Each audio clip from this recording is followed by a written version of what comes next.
से बीजेपी की हुकूमत आई है, जब से इनके एमएलए बना, जब से इनका मेंबर पार्लियामेंट बना, इनके डीडीसी बने हैं, लेकिन ऐसा लगता है कि उन्होंने अपनी जुबान कहीं गिरवी रखी। आप देख रहे हैं दैनिक स्टेट समाचार और मैं हूं पंकज सराफ। आज हमारे साथ जो शख्स जुड़ने जा रहे हैं वो किसी पहचान के मोहताज नहीं हैं।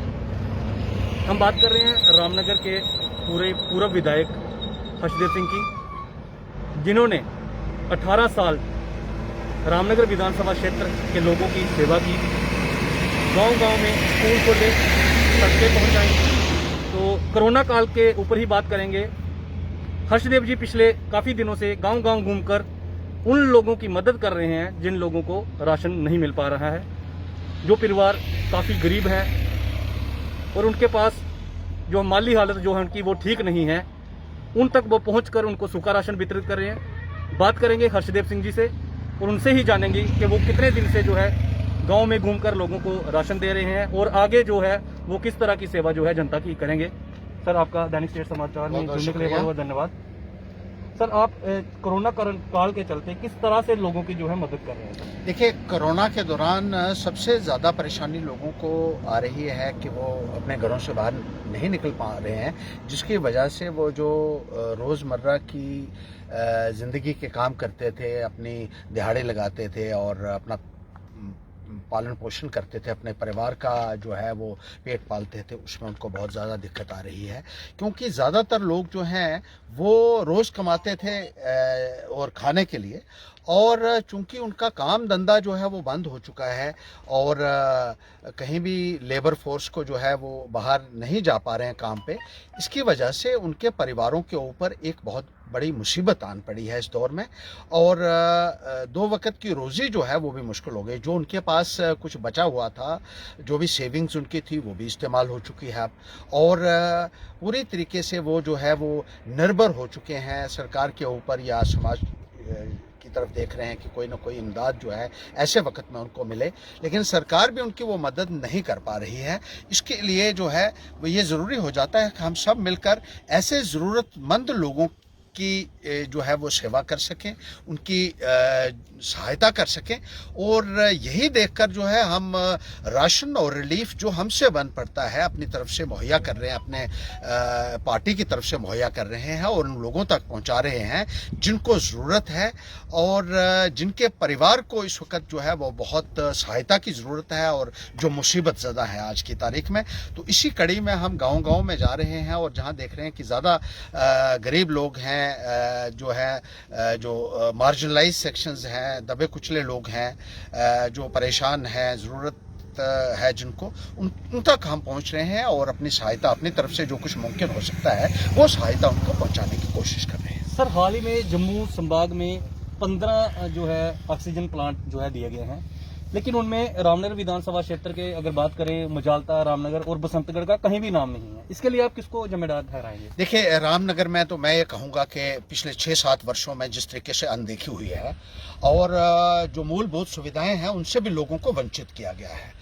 बिजली की आज में बहुत ज़्यादा समस्या आज लोगों को आ रही है, पानी की बहुत ज़्यादा समस्या आ रही है, त्राहिमाम मचा हुआ है गाँव के अंदर, और हेल्थ सुविधाएं जो हैं जो मुहैया होनी चाहिए थी वो नहीं हो पा रही हैं। हेल्थ सुविधा तो पूरे तरीके से चरमरा गई। ये रामनगर है जहां 12 बच्चों की 2-3 वर्ष पहले जो है वो कीमती जान चली गई थी और कोई पूछने वाला नहीं रहा, जब सुनने के लिए तैयार नहीं है। सिर्फ उनको यही मकसद था कि वो किसी न किसी तरीके से कुर्सी तक पहुंच जाएं और उसके बाद लोगों को उन्होंने अपने हाल पर छोड़ दिया है।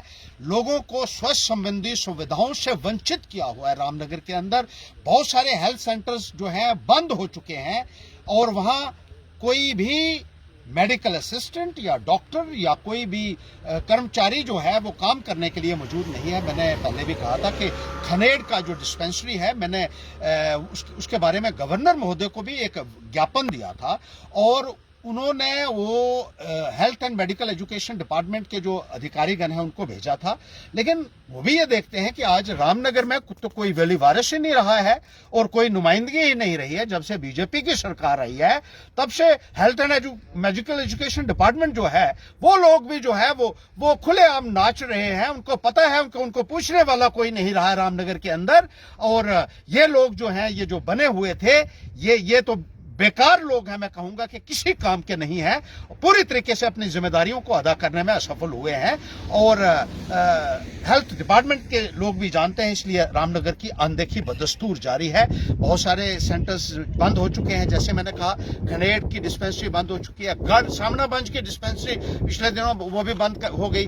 इसी तरीके से कदवा का सेंटर जो है हेल्थ का वो भी बंद हो चुका है। इसी तरीके से पलई में कोई नहीं है, इसी तरीके से जगवाल में कोई नहीं है और खलपटिया में कोई नहीं है, कोई दवाई तक देने के लिए नहीं है, जिसकी वजह से वहां हेल्थ सेंटर्स के ऊपर ताले लगे हुए हैं।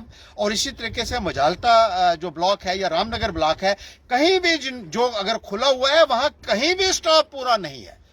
इसी तरीके से वो धक्काशाही से वो जो है हेल्थ के अदायरे जो है वो चल रहे हैं, नाम के चल रहे हैं, हो वहां कुछ नहीं रहा है। और जो आपने कहा कि जो 15 जो हेल्थ सेंटर्स हैं जहां ऑक्सीजन प्लांट्स लगे रामनगर की, उसमें भी अनदेखी हुई है। हालांकि रामनगर में हेल्थ केयर की बहुत ज्यादा जरूरत है। जैसे मैंने आपको कहा कि न केवल यहाँ बच्चों की बेशकीमती जानों का नुकसान हुआ, बल्कि बसंतगढ़ में भी एक नौजवान जो है वो अपनी जान गंवा बैठा, क्योंकि उसको भी गलत दवाई जो है वो दी गई थी। वहां भी स्टाफ पूरा नहीं था, वहां भी दवाइयां नहीं थी, एक्सपायर्ड मेडिसिन उसको जो है वो एडमिनिस्टर की गई। बाड़ी में एक बच्चे को एक्सपायर मेडिसिन दी गई, जिसकी वजह से उसकी हालत बहुत नाजुक हो चुकी थी और उस बच्चे को कहीं प्राइवेट ले जाकर उसका इलाज करवाया और तब जाकर उस बच्चे को जो है वो जीवनदान मिल सका। वरना यहाँ हेल्थ डिपार्टमेंट के हवाले जो अगर यहाँ कोई रहेगा तो फिर ऊपर वाला ही जो है उसका रब रखा ही होगा, वरना यहाँ पूरे तरीके से हेल्थ व्यवस्था चरमरा चुकी है। रामनगर में ऑक्सीजन प्लांट क्यों इंस्टॉल नहीं हो रहा है, ये इन नुमाइंदों को जवाब देना है जिन्होंने लोगों के वोट हासिल किए और एक भी बीजेपी का नुमाइंदा बोल नहीं पाया अभी तक। मैं लानत भेजता हूं ऐसे नुमाइंदों को जिन्होंने अपने मुंह के ऊपर एक चेपी लगाई हुई है, ऐसा लगता है, और अपनी जुबान गिरवी रख दी है। जो एमएलए बना था उसने तो किया ही कुछ नहीं, वो तो सोता रहता था हमेशा, और उसने अपने काम किए, अपना घर बनाया और अपने काम किए, लेकिन लोगों को पूरे तरीके से नजरअंदाज किया गया है। अब आने वाले वक्त में लोग जो हैं वही हिसाब करेंगे ऐसे नेताओं का, और मुझे लगता है कि इनके मुंह काले करेंगे लोग और जूतों के साथ इनका अगली इलेक्शन में स्वागत होगा। जिस तरीके से आपने देखा होगा कि अभी जो है इनका प्रेसिडेंट जो है रैना वो भी बाहर गया था कहीं, तो वहां भी लोगों ने, और जुगल किशोर जो इनका मेंबर पार्लियामेंट है, उनको जिस तरीके से लोगों ने लताड़ लगाई है रजौरी के अंदर, वही हशर जो है वो इन सब का होगा, क्योंकि नलायकी की सारी हदें इन लोगों ने पार कर दी हैं। अपने घर इन्होंने भरे, लोगों को अपने हाल के ऊपर छोड़ दिया। और आज भी कोरोना के दौरान जिस तरीके से हाय तौबा जो मची हुई है गांव के अंदर, कोई देखभाल करने वाला नहीं है। अगर बिजली चली जाती है कोई पूछने वाला नहीं है, पानी लोगों को नहीं मिल पा रहा है। इस गर्मी के मौसम में लोग बेहाल है, पानी पीने का उनको मुहैया नहीं हो रहा है। और ये नेता लोग जो बने हुए हैं बीजेपी के, ये अपने घरों में एसी कमरों में बंद जो है और 24 घंटे की सप्लाई, मोटी मोटी पाइपें इन्होंने अपने घर को लगाई हुई हैं पीएचई डिपार्टमेंट के अधिकारियों से मिलकर, जो एक बहुत बड़ा स्कैम भी है। अगर आज इंक्वायरी हो जाए तो ये जेल के अंदर जाएंगे, लेकिन जेल इनको जाना है आने वाले वक्त में, क्योंकि जो घपले इन लोगों ने किए हैं वो ये बच नहीं पाएंगे। जिस दिन बीजेपी की हुकूमत जाएगी उस दिन इनकी हालत बहुत खराब होगी। सर, आपने एक बात कही कि स्वास्थ्य सेंटर हैं जो बंद हो चुके हैं, तो ऐसे में पंचायत स्तर पे जो कोविड केयर सेंटर खोले जा रहे हैं और पंचायतों को 1-1 लाख रुपया दिया गया, तो क्या उसका फायदा जो है कोई कहीं तौर पे किसी जनता तक पहुंचेगा? इससे देखिए, ये जो पंचायत के मुझे बड़ा अजीब लगता है, आप पहले अपना हेल्थ इंफ्रास्ट्रक्चर तो ठीक कीजिए। गाँव के अंदर जो हेल्थ सेंटर पहले के बने हुए हैं उनकी देखभाल आप नहीं कर पा रहे, वहाँ कोई स्टाफ नहीं है, वहाँ मेडिसिन नहीं है, इक्विपमेंट्स नहीं है, और लोगों को मामूली सी बीमारी, हमारे प्रेमनाथ जी जो है वो दवाई लेने के लिए सुनेतर से चले थे, रामनगर नहीं पहुंच पाए। अगर वहां दवाई मुहैया होती, वहां कोई सुविधा मुहैया होती तो आज वो हमारे साथ होते। और इसी तरीके से बहुत सारी जानें जो हैं वो जा रही हैं। जैसे मैंने कहा कि बहुत सारे बच्चों की जानें चली गई। बसंतगढ़ में बाड़ी का हादसा हुआ, वहां कोई है नहीं। अब कहते हैं पंचायत में 5 बिस्तरे लगाए जाएंगे और वहां लोग लेटेंगे। लेट तो अपने घर में भी सकते हैं, वो अपने घर में भी आदमी जो है उसको भी बिस्तरा तो मिलता है। वहां क्या दे रहे हैं आप? जो आपने 5 बेड लगाए हैं जिसको आप कोविड केयर का नाम दे रहे हैं, ना तो वहां ऑक्सीजन सप्लाई का कोई जो है इंतजाम है, ना वहां कोई मेडिसिन का इंतजाम है, ना वहां कोई स्टाफ है। कम से कम एक कर्मचारी तो वहां हो जो देखभाल करे। वहां लोगों को आप वहां फेंक देंगे जहां खाने की सुविधा भी नहीं है, वो रोटी कहां से खाएंगे? सबसे बड़ा सवाल तो ये है, क्योंकि एक पंचायत जो है, इनको शायद अंदाज़ा नहीं है जो हुकूमत चला रहे हैं लोग, कि हमारी पंचायतें जो हैं वो 20-20, 25-25 किलोमीटर में फैली हुई हैं। और पंचायत के एक कोने में जब आप कोविड केयर सेंटर बनाएंगे और उस आदमी का घर वहाँ से 15 किलोमीटर दूर होगा, एक आदमी जब घर से रोटी लेकर आएगा, उसमें कोविड केयर सेंटर में जो आदमी होगा उसके लिए तो उसको तो 30 किलोमीटर पैदल रोजाना सफ़र करना पड़ेगा, दिन को भी और शाम को भी उसको रोटी देने के लिए। ये बड़ा अजीबोगरीब फैसला है। जो बाहर के ब्यूरोक्रेट्स आए हुए हैं, उनको कोई अंदाज़ा नहीं है कि यहाँ गांव के अंदर कैसे हालात हैं, कैसे सिचुएशन में यहाँ के लोग रहते हैं।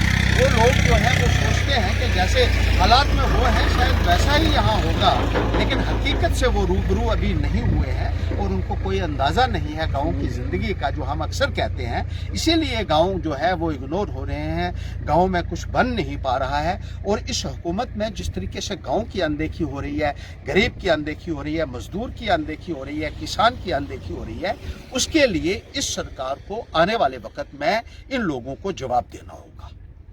जैसे हमारे साथ अशरफ सिंह जी, जिन्होंने बताया कि जो ऑक्सीजन प्लांट हैं रामनगर, मजालता और बसंतगढ़ में केंद्र सरकार की नाकामी की वजह से नहीं मिल पाए हैं। कोविड केयर सेंटर तो खोल दिए गए हैं, लेकिन उनको चलाने वाला कोई नहीं है। ऐसे में जो सरकार का पैसा है वो व्यर्थ ही जाएगा। कैमरामैन रुविंदर दुबे के साथ पंकज सराफ, दैनिक स्टेट समाचार, उधमपुर।